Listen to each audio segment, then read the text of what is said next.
Hi all, hope you are doing well. As the Karnataka High Court concluded the day 8th hearing of the current hijab case, where the Advocate General continuing to argue for the respondents, where he left off yesterday, where he said that wearing of hijab is optional in practice and does not fall an essential religious practice under Islam. So, what is not essential and obligatory in nature cannot be said to be a right which needs to be practiced under Article 25 right to religion. Also, he said that right to wear hijab can be restricted subject to institutional discipline, which is paramount to the reasonable restrictions. He wants to add this into the public order restrictions under Article 25. AG also argued that practice may be religious but not essential and integral to religion. By this, he referred the Ismail Faruqi judgment, which held that a mosque is not an essential part of the practice of the religion of Islam, and namaz by Muslims can be offered anywhere, even in open. Accordingly, its acquisition is not prohibited by the provisions in Constitution of India. He then quoted from Ismail Faruqi judgment that the protection under Article 25 and 26 of the Constitution is to religious practice, which forms an essential and integral part of the religion.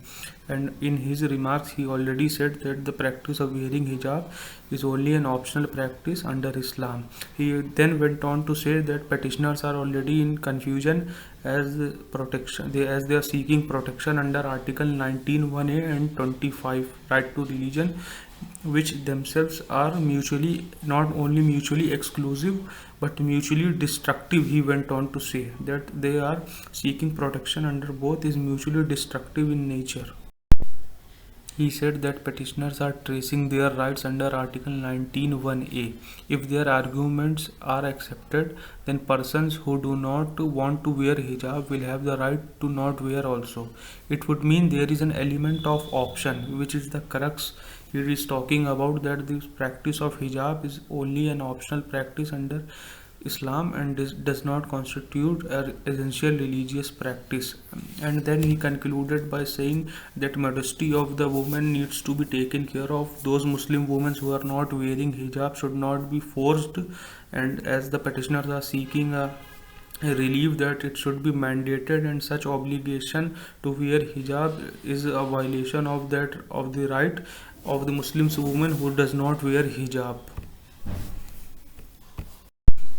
He then also pointed out that the practice of restricting hijab is only limited to the classrooms of the schools and not to the campus or anywhere else.